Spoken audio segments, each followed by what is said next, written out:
Welcome into the Autzen Audibles podcast post-game edition. I'm Matt Preem, Eric Scopel, John Evans on the show. 42-13 performance by the number 8 ranked Oregon Ducks. Convincing victory.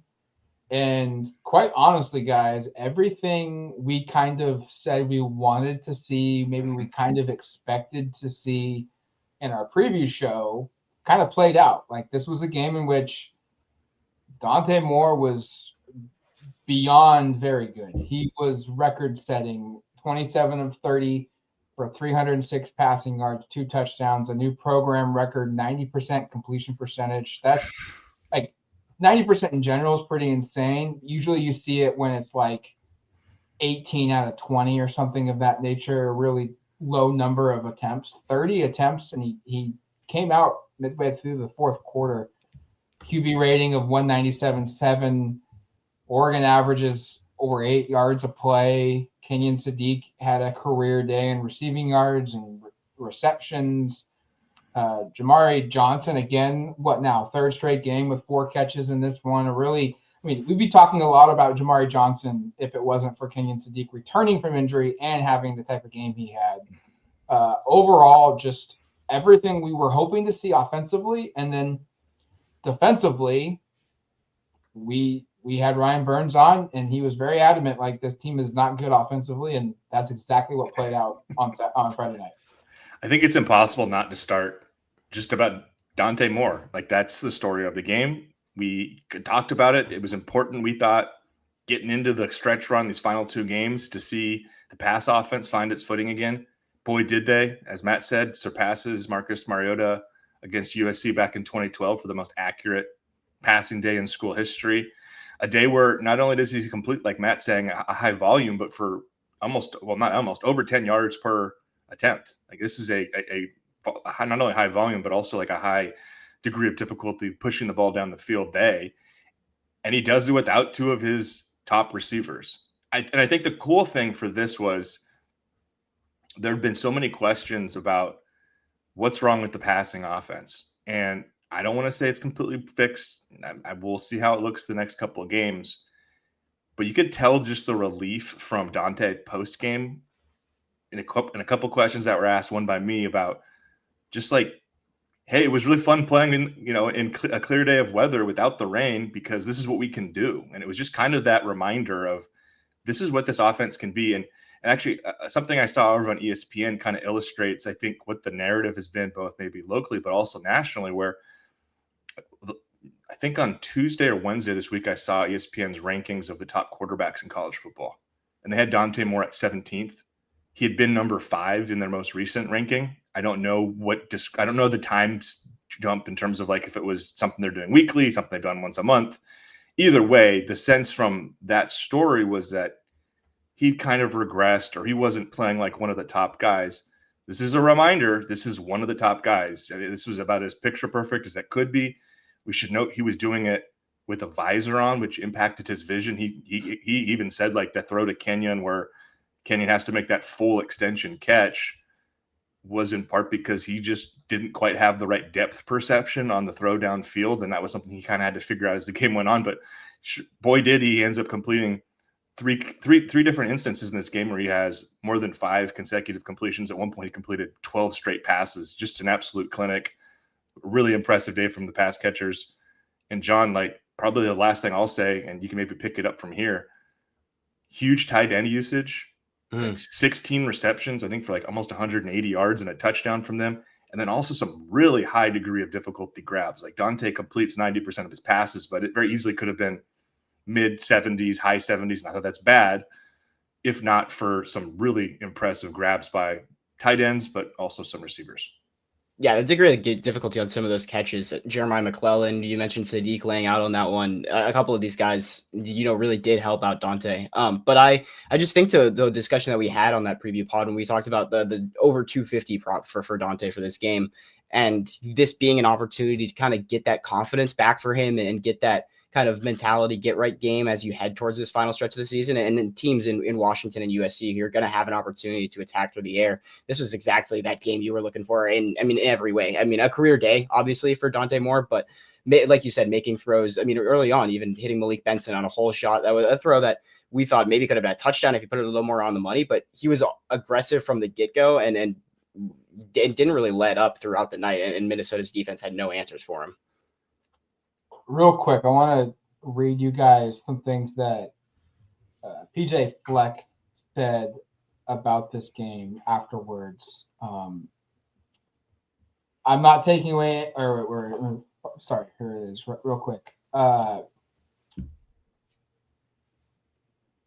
I'm not taking anything away from what Oregon did. They played almost flawlessly. Dante Moore is unbelievable. The throws he made tonight, tremendous. Those are Heisman-like throws. He can throw, he can run. They made some unbelievable catches. We have to give credit. They made plays when they needed to, especially on third down. We would be there to contest it, and they would catch it. They just played really well. I'm sure Coach Lanning is going to say, well, we didn't play this and we didn't do that, and rightfully so. Every coach looks at what they do well. Don't do well. But that was one of the most complete games I have watched them play. And I think Fleck's response to how Oregon played, how his team responded to the talent, is everything kind of encapsulates where this game was played, how this game was played. I don't know. I didn't really realize this until we were walking out of Autzen Stadium. Oregon's offense was about as dominant as it could possibly be, and it was because it was so dominant on first down. 9.2 yards per play on first down. It's crazy. 303 first down yards.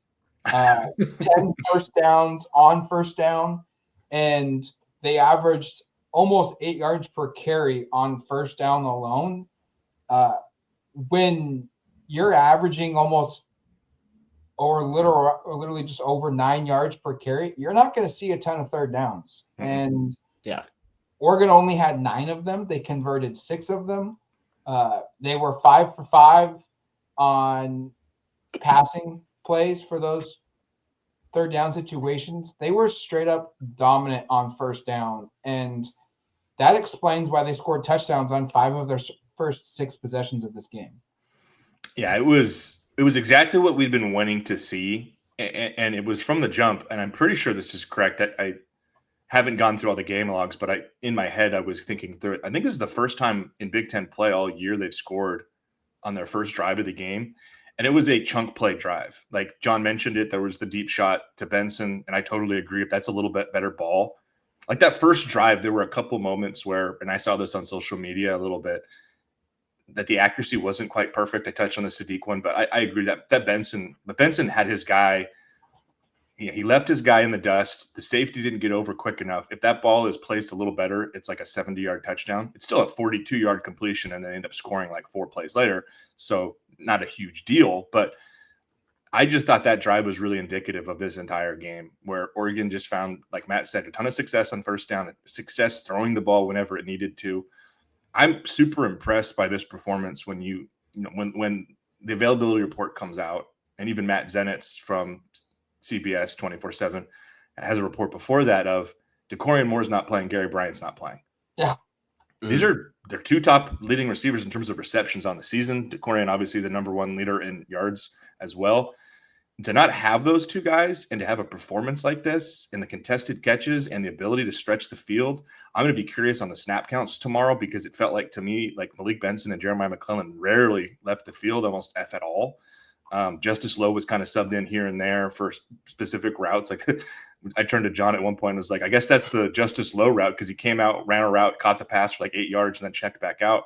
But it was really those 2 in Benson and McClellan playing, I would guess, at least 80 to 90% of the snaps when this game was necessary, and running a ton of routes. And for them to basically pull Iron Man duty and perform like this, and I know the receiving numbers aren't quite as dramatic as you would normally see, like McClellan 3 catches, 36 yards, has an incredible touchdown.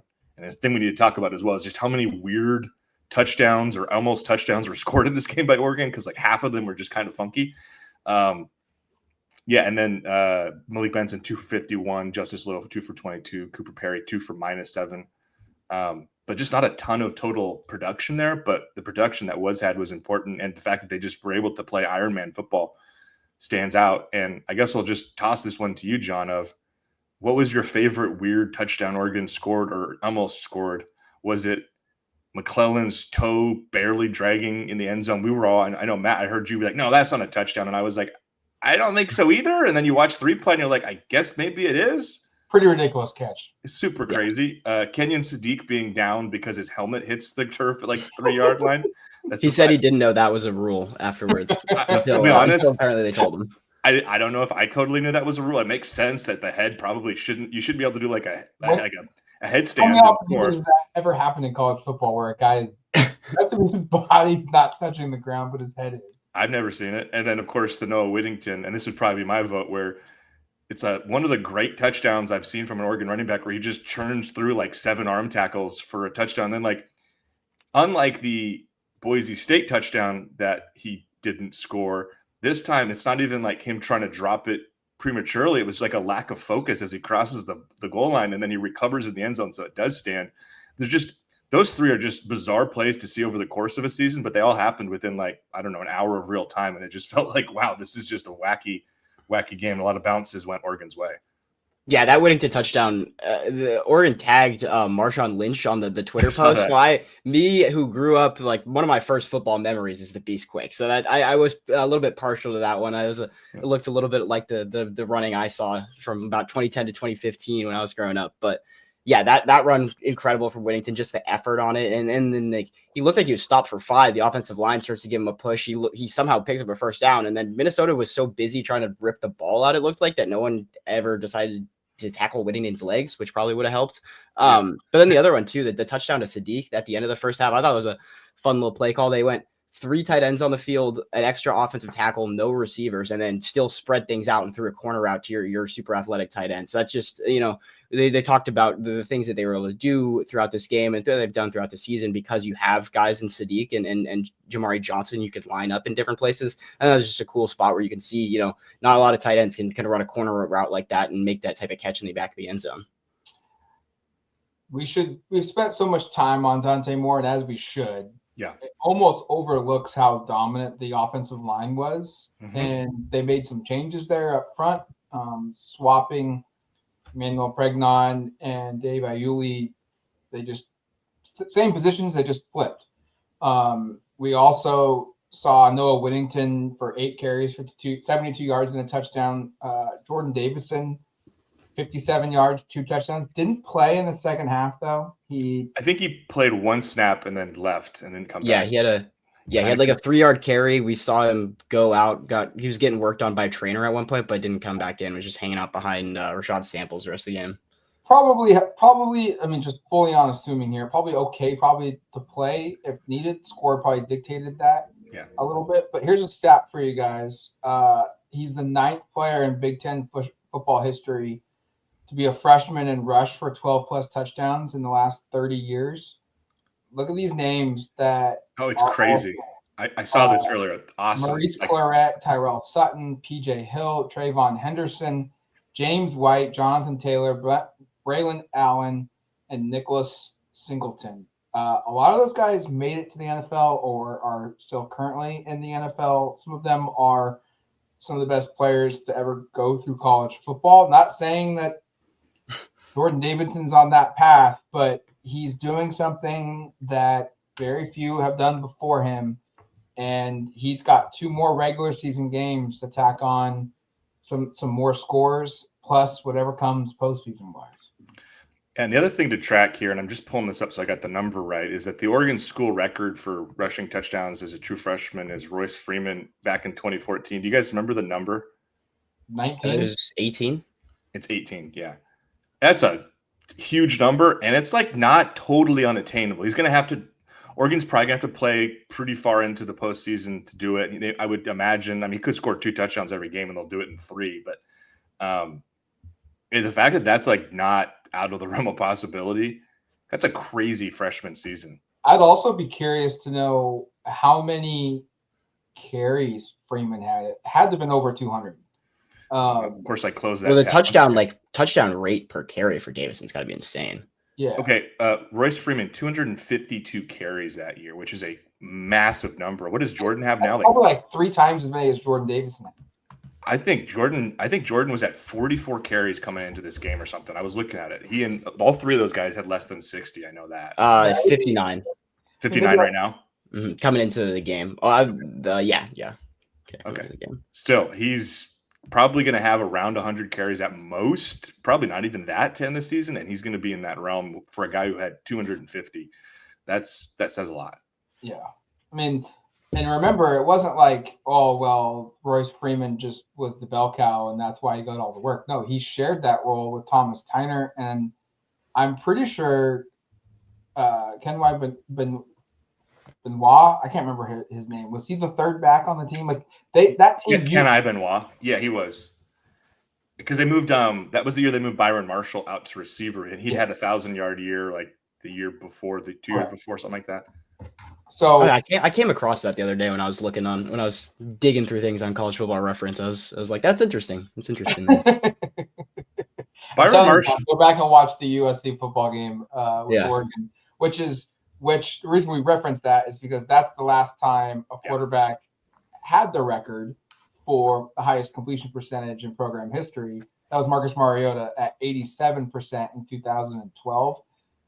Dante Moore broke that today with a 90% completion percentage. I'll be honest, I was a little surprised it was Mariota. I thought it would be Bo Nix, and it was not, which is a little surprising to me. Just because he is the college football like single season completion percentage record holder, you'd think he would have had something over that. But even Bo, who completed like 78%, I think it was, to break the record, didn't get a 90 in there. Just crazy. And I guess just one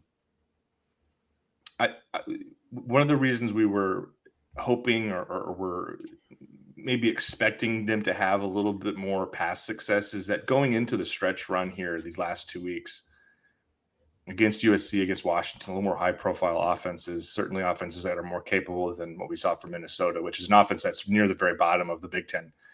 Stats, we kind of knew going in this wasn't going to be an offense that could really keep up with Oregon if they got it going. I think the thing that was most encouraging for me was, again, without some of their top guys, the fact that they were able to manufacture yards through the air and through explosives. I mean, this was an offense today that obviously 306 yards passing. By the way, it's also a career high for Dante Moore, passes 305 that he had against Oregon State earlier this year. But they had 8 completions of 15 yards or more in this game.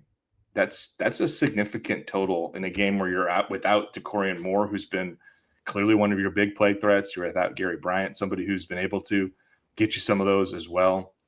Evan Stewart wasn't cleared. I don't think it's a massive surprise, but going into USC, there were going to be questions about if Oregon's offense was going to be able to have enough success to outscore the Trojans if the Trojans have a really good day, because this is a USC offense that's one of the top 5 offenses in the country. They score a lot of points. They gain a ton of yards.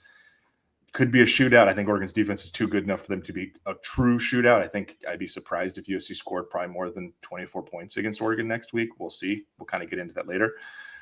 But I just think it's super encouraging coming out of this one to be like, hey, against a Minnesota defense that I know has really struggled on the road and against better competition, but a Minnesota defense that's got some guys up front, that has Coy Parrish, one of the better safeties in the conference, that has some good linebackers. Like, there's good players on this Minnesota defense. Just the fact that Oregon was able to chunk yard it up and down the field through the pass, I found that to be really encouraging. And I think, again, when you hear Oregon's top 2, leaders in receptions this year aren't playing, and these are key outside player, key slot player, you go, oh gosh, how are they going to figure it out? And I think pretty clearly it's Kenyon Sadiq is just extremely valuable, and it's not by mistake he's able to have a career day. And it kind of stinks to a certain extent that it requires a bunch of players not playing for him to get the utilization that he had today. But this is what we expected out of him at times this season. Mm-hmm. And I think it's super exciting going into the USC game to say, like, hey, maybe he kind of got unlocked there. And certainly exciting that he was even able to dress and play, because there was question about that. He was questionable on the availability report. certainly didn't look like somebody who was really in question whether he was going to play with how productive he was. I feel like this is just the kind of game that I mean, I think a lot of people around the country have been waiting to see for Kenyon Sadiq, knowing how talented he is. Because, I mean, once Evan Stewart went down this summer, I was immediately thinking that Sadiq's going to be leading this team in targets, leading this team in receptions, especially when I was thinking with a young quarterback in Dante Moore, you're going to be a lot of underneath stuff to the tight end. But he's obviously a very explosive playmaker. So to have a game where he really is that number one option, 8 targets for him on the night. Like that's a significant amount that you're feeding to your tight end and trusting him to make plays in the air and making incredible catches, and then also make plays after the catch on the ground. He continues to do it all and show why he's likely going to be the first tight end we see picked in April. So defensively, this is going to get lost in the shuffle because Oregon was just so good on the offensive side of the football. And they did it against a front seven that came into the week leading the conference in sacks. They were getting after the quarterback.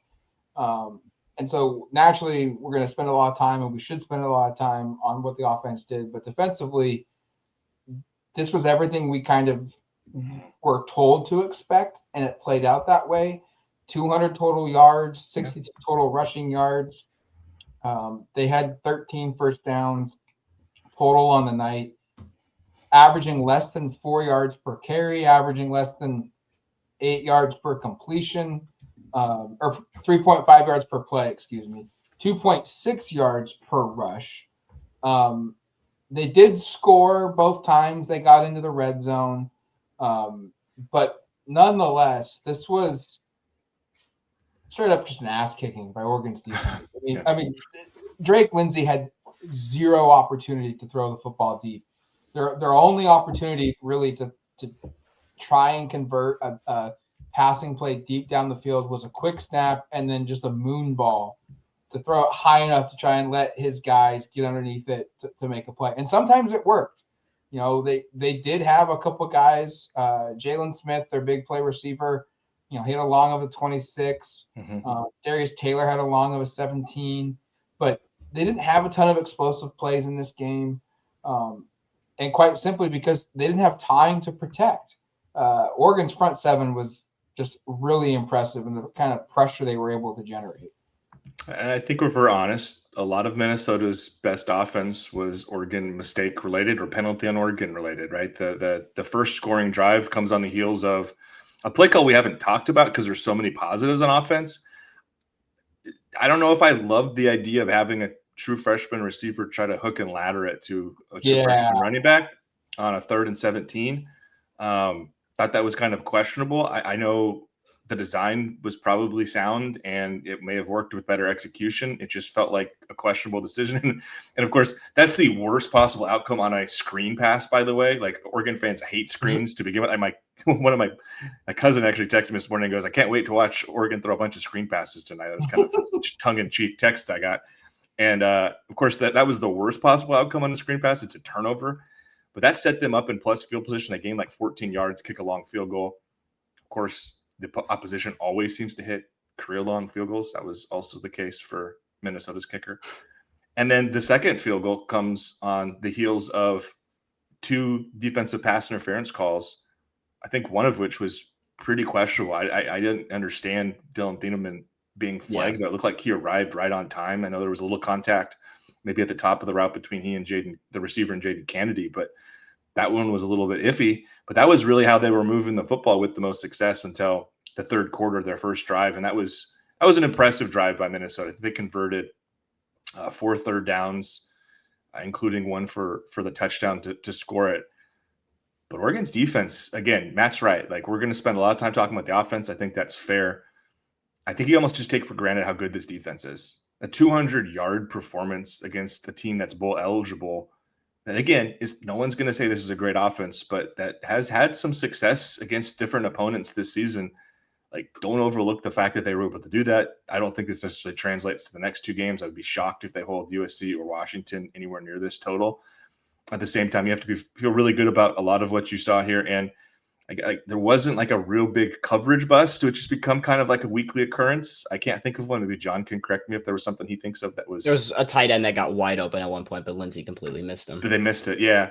And there's also been like how many of those this year where just the quarterback misses or doesn't see the open guy on a coverage bust. But all in all, super impressive day. Would have liked to see them get to the quarterback a little bit more. I think they finished with 2 sacks on the day, excluding somehow the Mateo Uiagalelei pressure to a Drake Lindsey sack where he just falls down. I don't think that was counted as a sack. Yeah, they called it just like a negative 7-yard run, I think. Someone that was a sack. Someone go correct that one. That makes no sense to me. Yeah, I mean, Mateo, I thought had a really one of his stronger days off the edge recently. I thought Minnesota's tackles in general were weak, and he was able to win with that speed off the edge. We saw Nasir Wyatt get in there and able to win with some speed. Boy, did we! Ridiculous speed that he has off the edge. But yeah, like you said, other than that drive to start the third quarter where Minnesota really felt like they had scripted things up at halftime, threw a bunch of screen passes, and Oregon just couldn't get off the field on those third downs. It's pretty flawless defensively. Not a lot of mistakes overall. So. Yeah, I think you got to chalk some of that drive, like you said, to things being set up by Oregon mistakes, whether that's on offense, whether that's, penalties at certain points. But overall, the defense continues to be like just so strong, especially in the passing game. To these teams, if you don't have, an offensive line that can really give a guy like Fernando Mendoza time, these bottom half of the Big Ten quarterbacks are really, really struggling to do anything to Oregon in the secondary. And Brandon Finney picked on a little bit in this one, but we've continued to see him be super strong as a true freshman in man coverage. Dylan Thieneman is all over the place. And then they were able to mix things into like Aaron Flowers. I was talking to Matt. We noticed he wasn't in there a lot of the second half because they were getting Peyton Woodyard in there, getting Kingston Lopa looks. And I think that's just, another one of those points in a November game, getting the opportunity to get some of those guys in who maybe haven't been playing as much the last couple of weeks because Oregon's been in some of these tighter games. Minnesota's offense had 2 drives go the length of the field, or most of it, and 147 yards of their 200 came on those 2 plays. Everything else, 3 plays, -8 yards, punt. 4 plays, 21 yards, punt. 7 plays, 14 yards, field goal, and that was set up by the play that Eric referenced earlier of the freshman hook and ladder play. 6 plays, 5 yards, punt. 7 plays, 0 yards, punt. That's a wild stat. How do you have 7 plays and 0 yards? But I was gonna say, did you read that right? Was that the drive where they ended up on like a third and negative or third and 31 or something? That's what it was. That was the sack plus the penalty, right? 3 plays, 6 yards, punt. 5 plays, 16 yards, punt. 1 play, 4 yards, end of game. That's about as dominant of a defensive performance as you could have. I mean, Dan Lanning will go back and he'll nitpick those 2 drives, 23 total plays, 147 yards. He'll find something to gripe about for a week, and the defense will have their marching orders to get better at and to improve on. But this was about as good of a performance as you could ask for. And I do think John brought it up. They picked on Evans a little bit. And Finney. Yeah, Finney, excuse me. They weren't picking on me up in the press box. How dare they pick on man coverage? He's not going to stand up out there. It's late. They were picking on Finney, and for the most part, he held his own. But there were a couple PI calls on him. One of them felt like very questionable. One felt like very much indeed a penalty. I kind of like it, though. I'm surprised more teams haven't tried. Maybe it's the ultimate respect factor, but he is a freshman. See what happens early on. It just hasn't happened that much, and he stood up to it today. What's actually interesting is, and I'm not sure how many completions they're going to credit to receivers he was in coverage on, but I know the Smith 26 or 27, however long that one was, he was in coverage. Iowa also had like 2 catches for, I think, about 30 yards against him last week. So it does seem like teams are testing him with more success recently, even though he's developed a reputation, and rightfully so, for being one of the best corners in the country. I also agree, like, especially with what we talked about coming in, like the lack of wide receiver talent for Minnesota and the ability to separate, that they would just target a guy like that. And again, I'd like to see the total Like how many times was he actually targeted? How many catches did he give up? But that did. PFF's already got it up. They got him two catches on 5 targets for 26 yards. And if you read that out, John, that doesn't sound that half bad, does it? Doesn't sound all no, because I think most of those yards are on the one catch. The Smith catch was 26 yards, I think. So that's like basically all of it on that one. So okay, PFF already has its stuff up. How if that's the case, John, how many snaps did the 2 outside receivers were talking? I'm just out of curiosity. I gotta find that game real quick. Yeah. I just went to Finney's page. No problem. And then we can get to, because it's already 1 a.m. and I think we've kind of hit the game. I also want to do our glass half full, glass half empty social media posts here in a moment, and then we can consider wrapping this up so we can get to bed before 3 a.m. I got Benson and McClellan with 42 and 41 snaps, the most out of any skill position players on the team. And then Justice Lowe had 29 as the next receiver. Okay. So pretty significantly more than anybody else for those 2 guys. Huh. I'm surprised Justice played 29 snaps, to be totally honest with you. Yeah, me too. I think he's outsnapped Perry a pretty decent amount down the stretch there, but I wonder how much of that came with Brock in the end of the game. Probably a decent amount. You guys ready to hit these glass half full, glass half empties? Okay. Yeah. We're just going to read through these and we can react as we go. The passing game, Will Stein schemed up a lot of different open players. The offensive downfall was greatly exaggerated. No monsoon equals no problem. There's a headline idea, by the way, for you, Matt. We were figuring out how to frame that story you're going to write. There you go. No monsoon equals no problem. How about that? I like it. I wish I had that maybe 2 hours ago. May have hidden some of Iuli's deficiencies by flipping the guards. I'm curious to see. What are your thoughts on that, John? I'm curious. Yeah, I think that one's. I'm definitely curious to see how that plays just when I watch it back tomorrow, because Pregnant's the best I think overall offensive lineman on this team. And especially him working with. I think maybe some of that is just to give a little bit of help to Harkey on that side because he's coming back from the injury. Mm-hmm. And then hiding a little bit of Iuli over there. I don't know. It's going to be interesting to see how that watches back on film, because I think Pregnon is certainly I think has more to do schematically with trying to like they were saying, hide Iuli a little bit and give Pregnon some strength.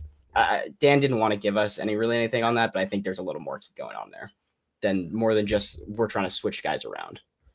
When you can run and pass out of the same personnel groups, you're dangerous. I agree. And actually, I wanted not that you have to go too much detail, John, but one of the things you said, I think must have been on Monday or Tuesday because there wasn't media on Wednesday. Hello, Eric.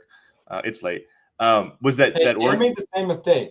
He made the same mistake, and it was way earlier in the day. True. In some regards, I can do just as well, if not better, than Dan Lanning. How about that? But John, you made a comment about how, like, out of, I think I can't remember if it was at a 12 or 21 personnel, that was actually their most successful pass personnel group. Yeah, it's 21. Okay, and that I think runs counter. Even Dante alluded to it a little bit tonight. Like, I think that runs counter to what you're thinking, because you think you put a little bit bigger bodies out there, or whatnot. You're going to be more run dependent, but it probably isn't by mistake that they had so much success without running 11 personnel, which I don't think they ran much of any today.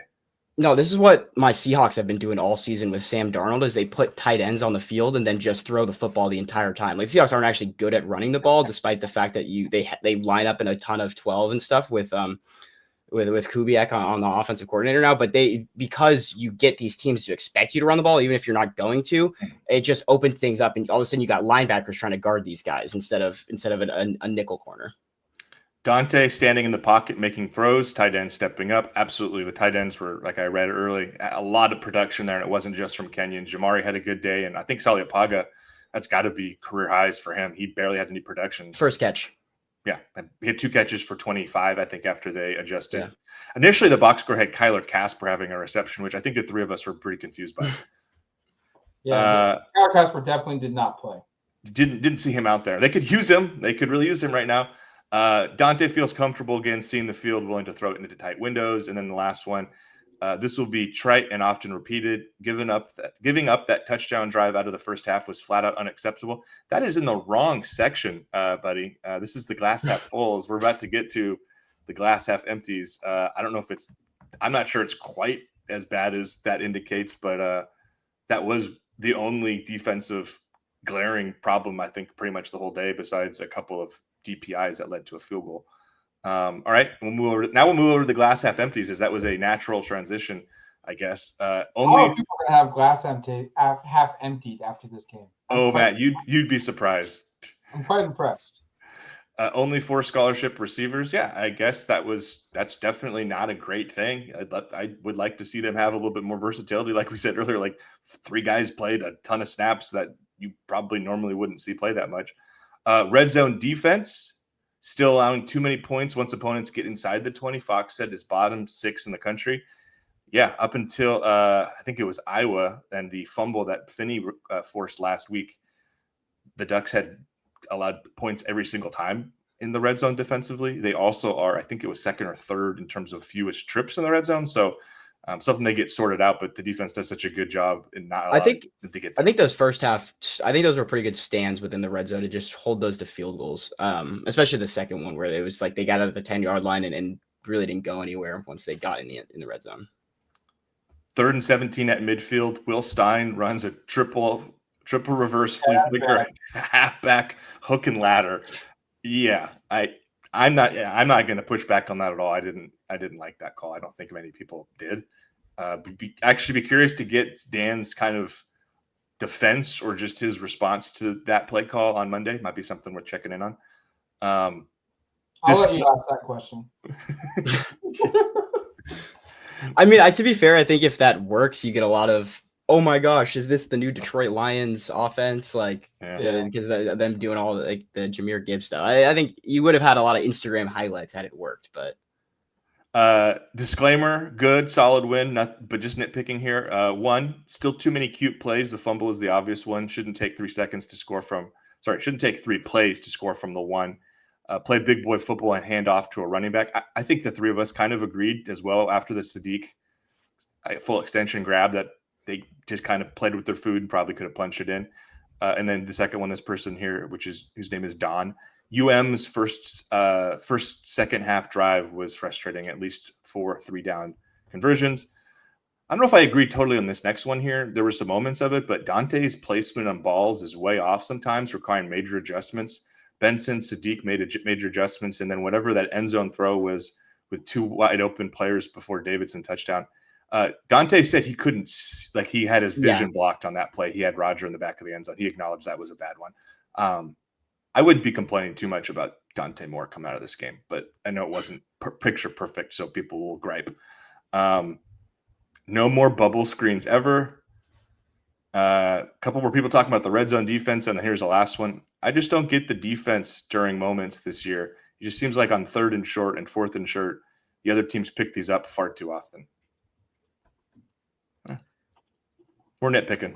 There's a comment on that one. Let's save that one for Monday mailbag.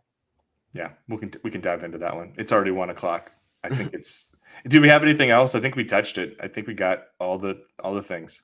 Yeah. Heck of a game. Really good performance. Oregon gets Saturday off. Enjoy the rest of the games on Saturday. We'll be back on Monday for a mailbag, diving into the USC week. But until then, you've been listening to the Autzen Audibles podcast. Talk to you later, folks.